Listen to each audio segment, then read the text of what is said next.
नमस्ते। मैं डॉक्टर धनंजय सूर्यकांत वडमारे। आज हम बीएड द्वितीय वर्ष के पेपर 9वां अध्यापन पद्धति हिंदी का अभ्यासक्रम तथा इकाई प्रथम इसकी पढ़ाई करेंगे।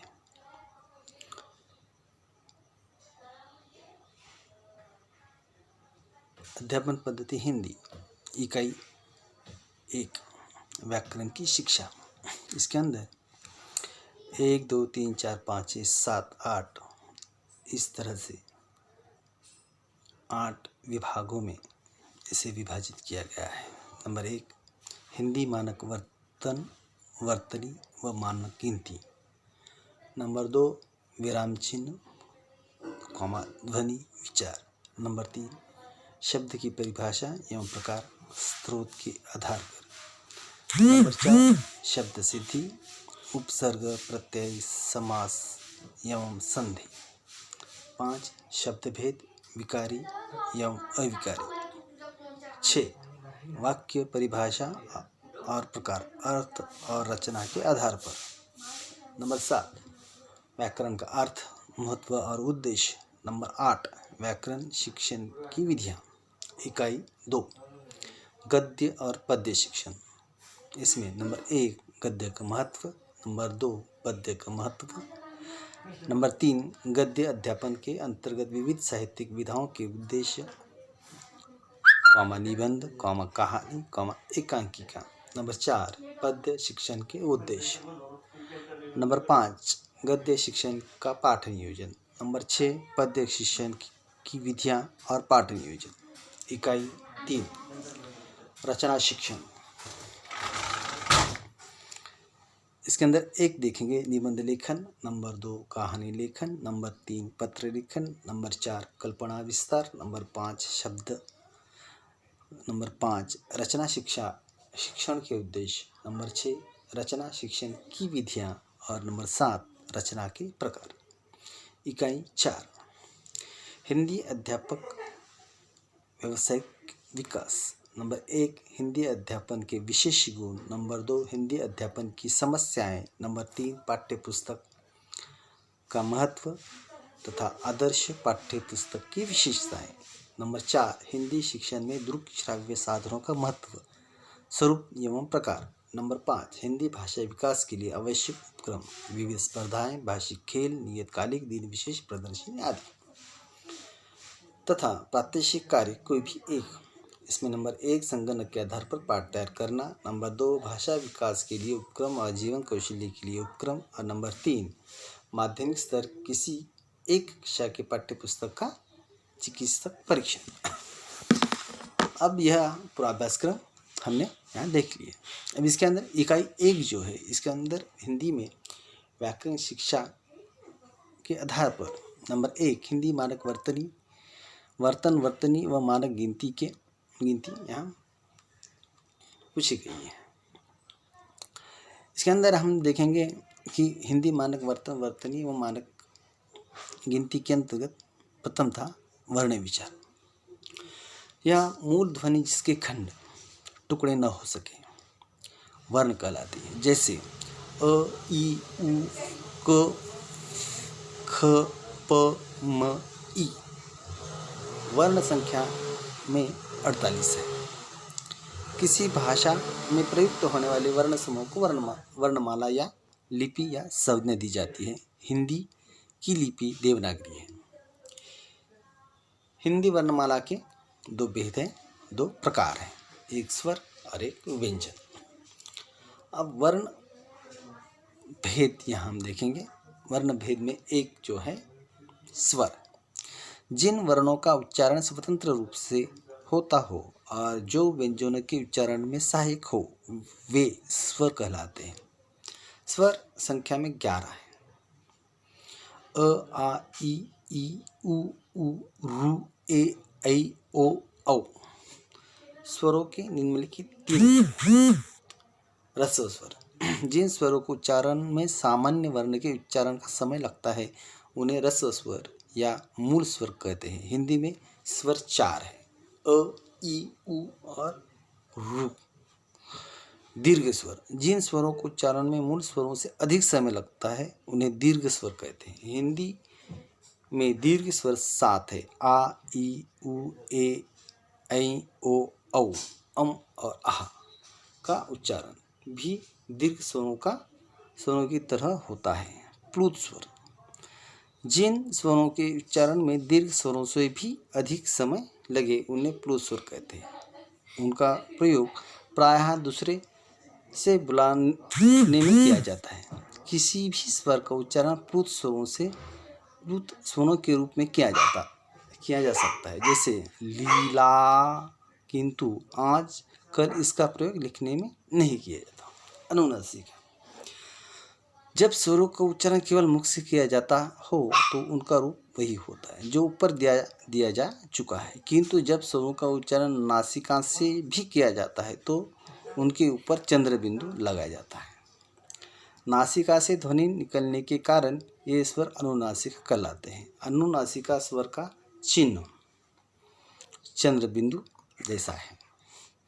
जब स्वरों का प्रयोग व्यंजनों के साथ किया जाता है तब उनकी केवल मात्राएं ही लगती है। स्वरों की मात्राएं निम्नलिखित हैं। आ यानी एक, हमें इसे मराठी में जो विराम चिन्ह है, एक विराम जो है।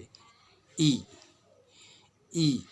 उ, रु, ए, ऐ, ओ, औ।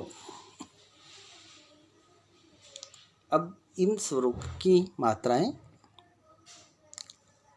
अगली तासिका में हम देखेंगे। इसके अंदर जो दूसरा भेद जो है उसे हम कहते हैं व्यंजन। व्यंजन वे वर्ण है जिनके उच्चारण में स्वरों की सहायता ली जाती है।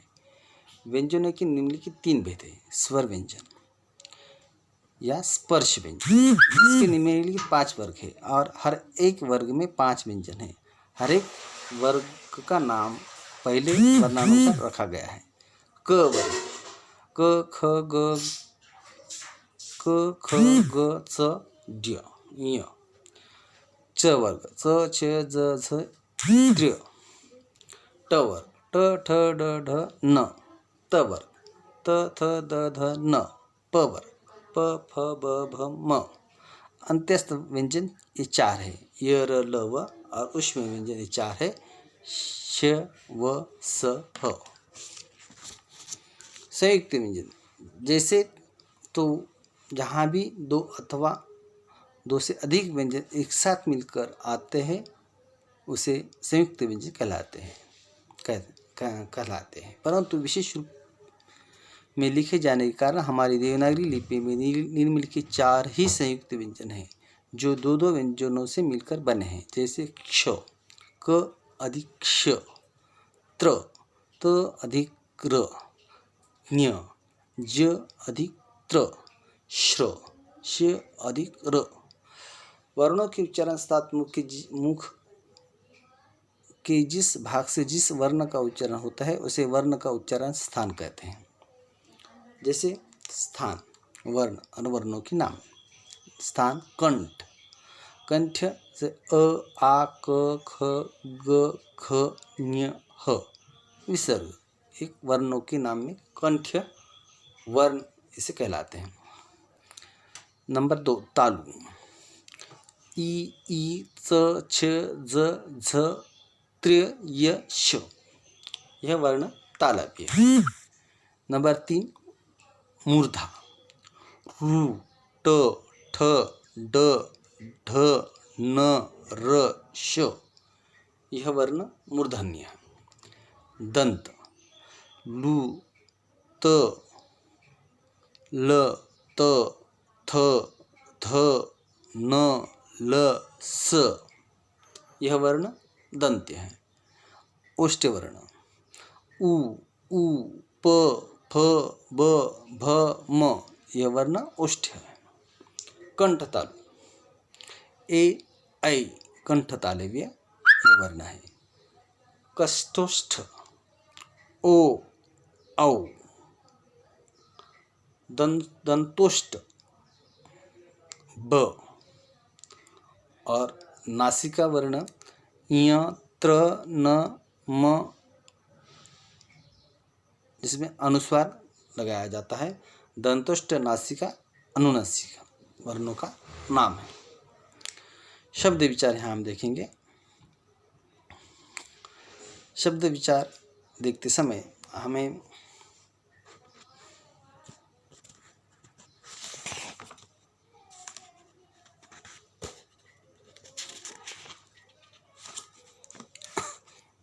वर्तनी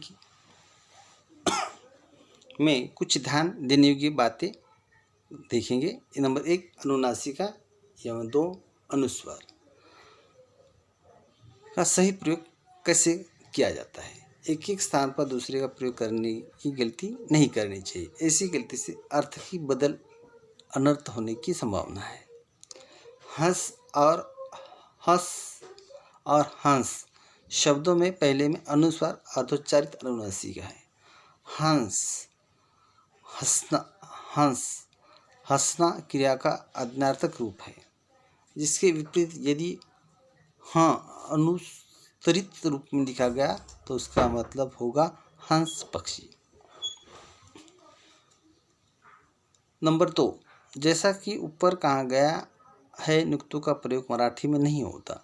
यही हिंदी की ही अपनी विशेषता है। हिंदी में लेखन करते समय नुक्तों का उपयोग यथास्थान करना चाहिए, विशेषकर ज वर्ण में, क्योंकि नुक्ते के कारण शब्द के अर्थ में जमीन आसमान का फर्क हो जाता है। उदाहरणार्थ जरा और जरा, जरा और जरा शब्दों की लीजिए। बिना नुक्ते के जरा शब्द का मतलब वृद्ध अवस्था है, जबकि नुक्ते सहित अर्थ है थोड़ा।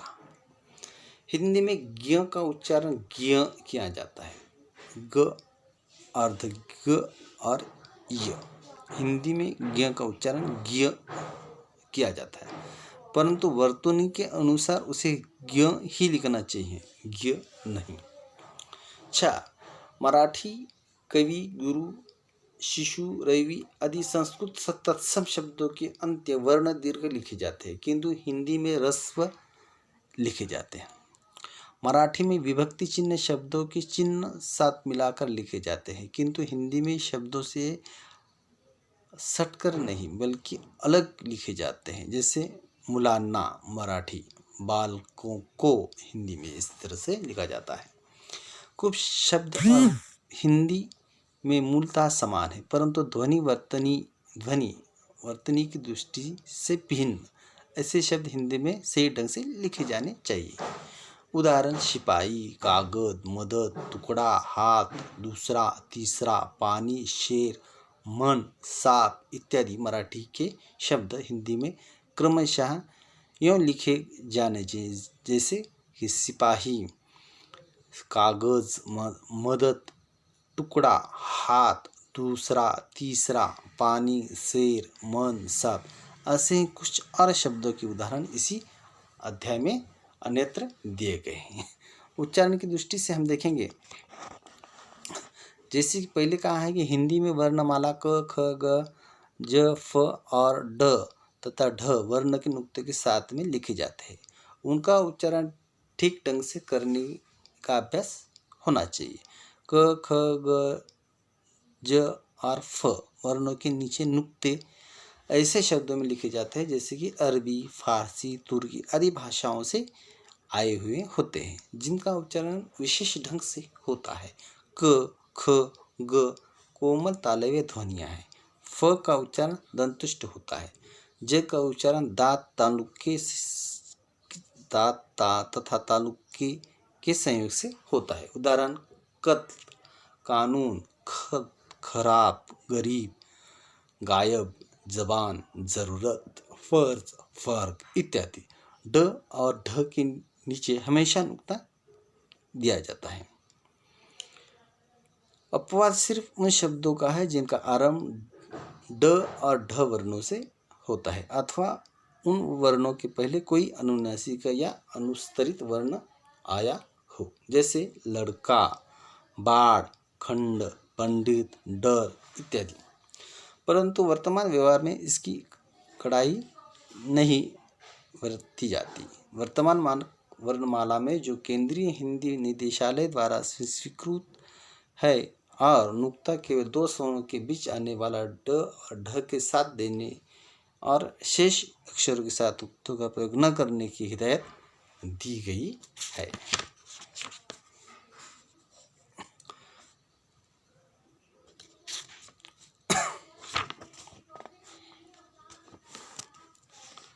जहाँ तक लिपि का सवाल है, चूँकि मराठी भाषा छात्र नागरी लिपि पहले से ही जानते हैं और मराठी तथा हिंदी दोनों नागरी लिपि में लिखी जाती है। मराठी भाषी छात्रों के हिंदी में पढ़ाई में विशेष दिक्कत नहीं होती, वे हिंदी साहित्य आसानी से पढ़ सकते हैं। मराठी तथा हिंदी के कुछ अक्षरों के ढांचे में जो फ़र्क है उसकी अर्थ निर्देश करना जरूरी है। यह फ़र्क अ, आ, औ, औ, झ, न, त, ल वर्णों के लेकर है। इसी प्रकार कुछ अंकों की लिखावट में भी अंतर पाया जाता है। जैसे कि अंक 5, 8, 9 हिंदी की वर्णमाला में क, ख, ग, ज, ढ, ढ या फ में नुक्ते वाले वर्ण प्रचलित है। मराठी में इस तरह नुक्ते वाले वर्ण नहीं है। बिना नुक्ते के ये वर्ण मराठी और हिंदी दोनों में चलते हैं। हिंदी में ळ वर्ण प्रस्तुत नहीं होता। मराठी के पूर्ण विराम चिन्ह के लिए हिंदी में चरण दंड दिया जाता है। इससे खड़ी पाई भी कहा जाता है। मराठी में यहाँ केवल पूर्णानुस्वार है। यह हिंदी में पूर्णानुस्वार के साथ ही अर्धोच्चारी अनुस्वार के रूप में चंद्र बिंदी का उपयोग किया जाता है। यह चिन्ह मराठी में नहीं है। जैसे ही मराठी का अनुच्चारित अनुस्वार हिंदी में नहीं है। उदाहरण के लिए मराठी के वाक्य असं कसं झालं में स ल अनुस्वार उच्चारित है। विराम चिन्ह पूर्ण विराम चिन्ह को छोड़कर अन्य विराम चिन्ह हिंदी और मराठी दोनों में समान होते हैं। उनमें कोई फर्क नहीं है।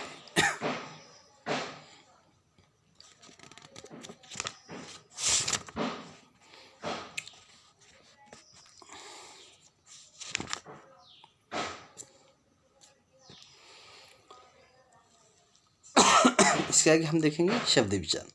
सार्थक वर्ण समूह को शब्द कहते हैं। जैसे राम, कपड़ा, ग्रंथ, गेंद। जबकि शब्द के साथ विभक्तियाँ और क्रिया प्रत्यय आदि लगाकर वाक्य में प्रयोग किया जाता है तब उसे पद कहते हैं और कहते हैं रमेश ने पुस्तक देखी। यहाँ रमेश ने पद है। उत्पत्ति के आधार पर शब्दों के भेद। उत्पत्ति के आधार पर शब्दों के 4 भेद है। तत्सम, उद्भव, देशज और विदेशी।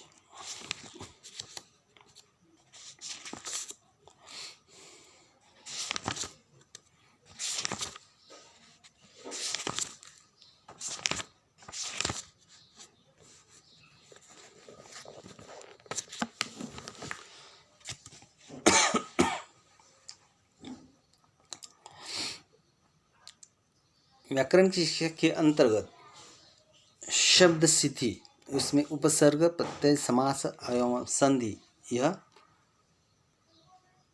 प्रस्तुत दिया गया है। इसमें हम शब्द सिद्धि आज यहाँ देखेंगे कि उपसर्ग उसकी परिभाषा। ऐसे शब्दांश जो उसके शब्द के पूर्व लगकर कुछ विशेष अर्थ प्रकट करता है अथवा शब्द के अर्थ में परिवर्तन लाता है उसे उपसर्ग कहते हैं। उदाहरण अनुराग, अभिवृद्धि, उपहार, बेचारा। उपसर्ग के प्रायः स्वतंत्र अर्थ नहीं होता परंतु शब्द के पूर्व जोड़ने पर वे सार्थक होते। उपसर्ग का वाक्य में स्वतंत्र रूप में भी प्रयोग नहीं होता। उसके कारण मूल शब्द के अर्थ में प्रायः कुछ परिवर्तन होता है। उदाहरण के लिए ये शब्द देखिए, बिहार, आहार, प्रहार, संहार आदि। इन शब्दों में हार सभी शब्दों में आया है जिसका अर्थ है पराजय का गले का आभूषण, परंतु इसके पूर्व भी उपसर्ग के जुड़ने से इसका अर्थ हो गया है भ्रमण। आ जुड़ने से अर्थ हुआ है भोजन। प्र जुड़ने से हुआ है चोट और स जुड़ने से अर्थ हो गया है विनाश। यहाँ प्रस्तुत आ वि प्र स उपसर्ग अलग से कोई अर्थ नहीं, परंतु हर शब्द के पूर्व जुड़ने से उनके अर्थ में इन उपसर्गों का परिवर्तन कर दिया है। हिंदी में प्रचलित मुख्य उपसर्गों के 3 भागों में विभाजित किया जाता है: संस्कृत उपसर्ग, हिंदी उपसर्ग, उर्दू उपसर्ग। प्रत्येक कुछ उदाहरण नीचे दिए गए हैं, जैसे कि संस्कृत उपसर्ग। नंबर 1 अति। अतिशयता, उस पार, ऊपर के अर्थ में। उदाहरण अतिक्रमण, अत्युत्तम, अति उष्टि इत्यादि। नंबर 2 अनु। पीछे, समान, क्रम सूचक के अर्थ में। उदाहरण अनुगामी, अनुशासन, अनुराग इत्यादि। Number 3 up. अप उदाहरण देखेंगे अभाव, लघुता, हीनता, बुरे के अर्थ में। जैसे कि उदाहरण अपशब्द, अपकीर्ति, अपकर्ष, अपव्यय इत्यादि। अब अव। नंबर 4 अव। पतन, अनादर, हीनता, बुरा, नीचे इत्यादि के अर्थ में। उदाहरण अवतरण, अवगुण, अवनति, अवगत इत्यादि। आ। नंबर 5 आ। और, सीमा, कमी, विपरीत, तक। और, सीमा, कमी, विपरीत, तक, उल्टा के अर्थ में। उदाहरण आगमन, आजन्म, आक्रमण, आदान इत्यादि। उप। लघुता, सादृश्य, सहायक, निकट, गौण, इत्यादि के अर्थ में। उपनाम, उपकार, उपभेद, उपस्थिति इत्यादि। निर अथवा और निस। रहित, निषेध, बिना, नहीं के अर्थ में। उदाहरण निर्लेप, निरपराध, निर्भय, निस्तार इत्यादि। 8 प्र। उत्कर्ष, आगे के अर्थ में। जैसे उदाहरण प्रहार, प्रशिक्षा, प्रगति, प्रचार इत्यादि। 9 वि। हीनता, भिन्नता, विशेषता, असमानता के अर्थ में। उदाहरण विज्ञान, विधवा, विदेश, विविध, विशुद्ध इत्यादि। 10 सुंदर, सहज, सुखी, अच्छा, सरल के अर्थ में। उदाहरण सुजन, सुसाध्य, सुवास, स्वागत, सुकन्या इत्यादि। ये हो गए हमारे हिंदी संस्कृत के उपसर्ग। अब हम देखेंगे हिंदी के उपसर्ग। जैसे अध। नंबर 1 अध। पड़े, अर्ध, आधा के अर्थ में। उदाहरण अधकचरा, अधपका, अधमरा इत्यादि। ऊन, एक कम के अर्थ में। उदाहरण 49, 59, 69 इत्यादि। 3 कु। बुरा, नीच के अर्थ में। उदाहरण कुडंग, कुकर्म, कुठोर, कुचाल, कुप्रसिद्ध आदि। नि अभाव के अर्थ में। उदाहरण निठल्ला, निकम्मा, निडर, निहत्या। बिन निषेध के अर्थ में। उदाहरण बिन ब्याहा, बिन देखा, बिन चखा, भर। पूरा, ठीक के अर्थ में। उदाहरण भरसक, भरपेट, भरमार। अब हम देखेंगे नंबर 3 के उर्दू के उपसर्ग। कम, क्षीण, थोड़ा के अर्थ में। उदाहरण कमजोर, कम किस्मत, कम हिम्मत, कम सीन। खुश, प्रसन्न, कॉमा अच्छा के अर्थ में, खुशहाल, खुशकिस्मत, खुशखबरी। गैर निषेध के अर्थ में, गैर हाजिर, गैर कानूनी। ना अभाव के अर्थ में, नापसंद, नामुमकिन, नासमझ, नालायक। बद बुरा के अर्थ में, बदनाम, बदकिस्मत, बदबू, बदचलन। बिना के अर्थ में, बेकार, बेचारा, बेकसूर, बेईमान। ला रहत के अर्थ में, ला रहित के अर्थ में, लाचार, लाजवाब, लापता, लापरवाह। हम समान बराबर के अर्थ में, हम पेशा, हम उम्र, हमदर्दी, हमरा। इस तरह से हमने संस्कृत, हिंदी और उर्दू के उपसर्ग एवं उसके उदाहरण यहाँ देखें। अब हम देखेंगे प्रत्यय। परिभाषा। प्रत्यय की परिभाषा, जो शब्दांश शब्द के अंत में जुड़कर उसके अर्थ में परिवर्तन या विशेषता ला दे, उन्हें प्रत्यय कहते हैं। फिर से हम एक बार देखेंगे, जो शब्दांश शब्द के अंत में जुड़कर उसके अर्थ में परिवर्तन या विशेषता ला दे, उन्हें प्रत्यय कहते हैं। उदाहरण, मधुर, अधिकता, मधुरता। ईमान, अधिकदार, ईमानदार। चालाक, अधिक ई, चालाकी। ऐसे शब्दों को प्रायः स्वतंत्र अर्थ नहीं होता। शब्दों का आधार लिए बिना प्रत्ययों का स्वतंत्र प्रयोग भी नहीं होता। प्रत्ययों से शब्दों के मूल अर्थ में विशेष या बहुत भेद नहीं होता। प्रत्यय भेद। प्रत्यय के दो भेद होते हैं, दो प्रकार होते हैं। एक कृत प्रत्यय, जो जिसकी क्रिया के मूल रूप में धातु के अंत में लगते हैं। उदाहरण, वह, अधिक आओ, वहाव। थक ना, थक अधिक आन, थकान। थक अधिक आन, थकान। कमा अधिक ई, कमाई। दूसरा जो भेद है, प्रकार है तद्वित प्रत्यय, जो क्रिया को छोड़ अन्य शब्दों में लगते हैं। उदाहरण, मनुष्य, अधिकता, मनुष्यता। सुंदर, अधिकता, सुंदरता। अपना, अधिक पा, अपना पा। काला, अधिक ईमा, कालीमा। तद्वितीय प्रत्यय किसी संज्ञा के विशेषण में या अव्यय से शब्दांतर बनाने की पद्धति तद्वित कहलाती है। तद्वित प्रत्ययात शब्दों के कुछ उदाहरण इस प्रकार है। तद्वितीय भाषावाचक संज्ञा। इसे बनाने के लिए संज्ञाओं या विशेषणों के अंत में आ, ई या पन, ह, त, स, नी आदि प्रत्यय जोड़े जाते हैं। जैसे आई, लाल, अधिक ललाई।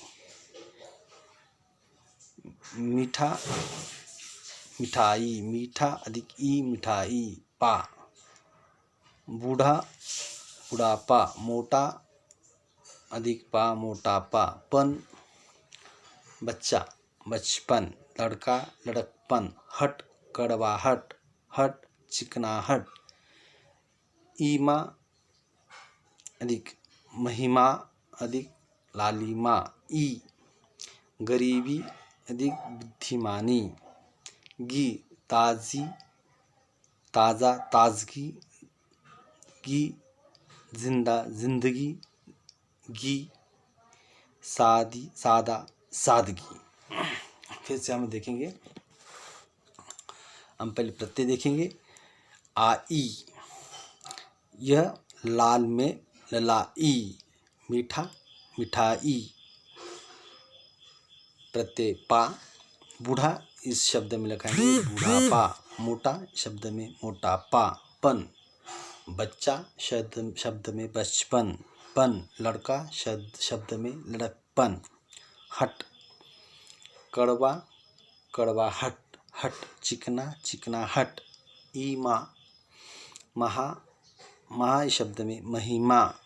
लाल इस शब्द में लालिमा। ई, यह तद्वित प्रत्यय लगाएंगे ई, गरीब गरीबी, बुद्धिमान में लगाएंगे बुद्धिमानी, गी ताज़ा ताजगी, जिंदा जिंदगी, सादा सादगी। उन वाचक संज्ञाएं आ वा ई आदि प्रत्ययों से बनती है, जैसे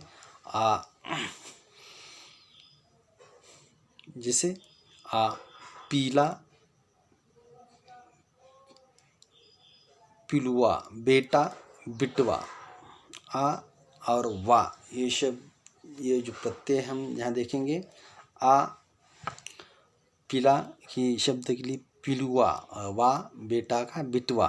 इस ई यह इन ई यह हम प्रत्यय देखेंगे।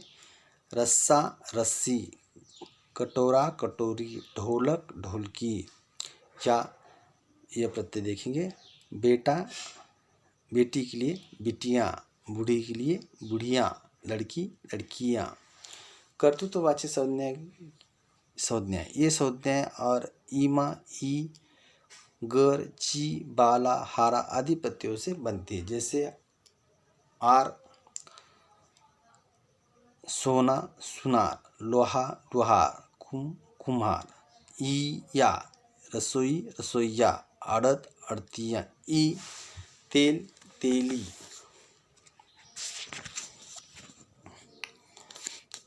गर यह प्रत्यय देखेंगे। बाजीगर, बाजी के लिए बाजीगर, जादू जादूगर। ची खजानाची खजांची, तोप तोपची। वाला यह प्रत्यय देखेंगे। टोपी टोपी वाला, गाड़ी गाड़ी वाला। हारा या हार यह प्रत्यय देखेंगे।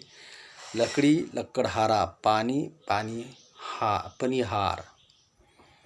संबंधवाचक संज्ञा के लिए ये संज्ञाएं हाल जीती और आदि प्रत्ययों से बनती है, जैसे हाल आल, आना ननिहाल, ससुर ससुराल, औती आप बपौती। जा ये प्रत्यय देखेंगे। भाई भतीजा। कृदंत प्रत्यय यहाँ आज आप यहाँ देखने वाले हैं।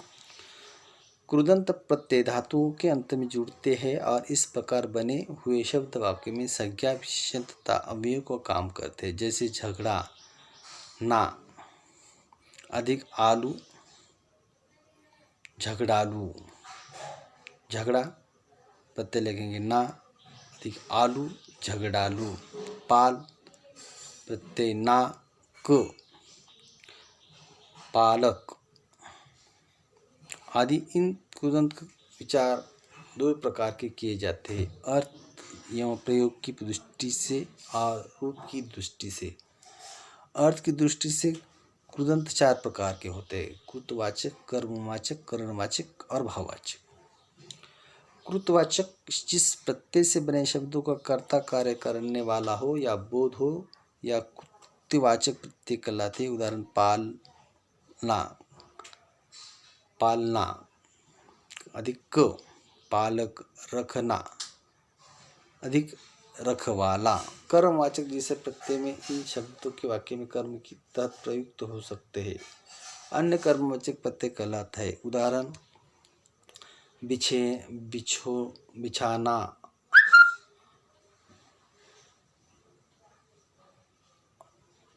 खेल खिलौना।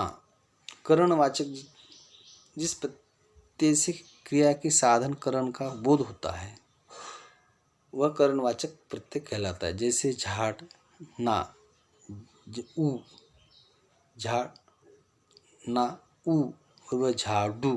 कतर ना, अधिक नी, कतरनी। भाववाचक जिस प्रत्यय से क्रिया के व्यापार अथवा भाव का ज्ञान हो उसे भाववाचक प्रत्यय कहते हैं, जैसे लड़ ना, लड़ाई। बुला ना वा, बुलावा। घबराना, अधिक हट, घबराहट।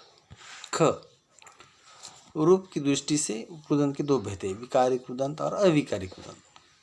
विकारी कृदंत चार प्रकार के होते हैं: क्रियार्थक संज्ञा, कर्तृवाचक संज्ञा, अपूर्ण अवस्थाद्वितीय कृदंत और पूर्ण अवस्थाद्वितीय कृदंत।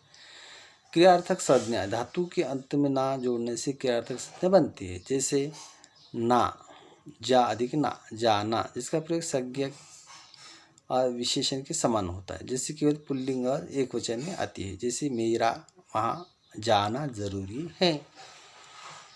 कुतवाचक संज्ञा क्रियार्थक संज्ञा के विकृत रूप में अंत वाला जोड़ने से कुतवाचक संज्ञा बनती है। उदाहरण आना अधिक वाला, आने वाला, जैसे आज मेरा चचेरा भाई आने वाला है।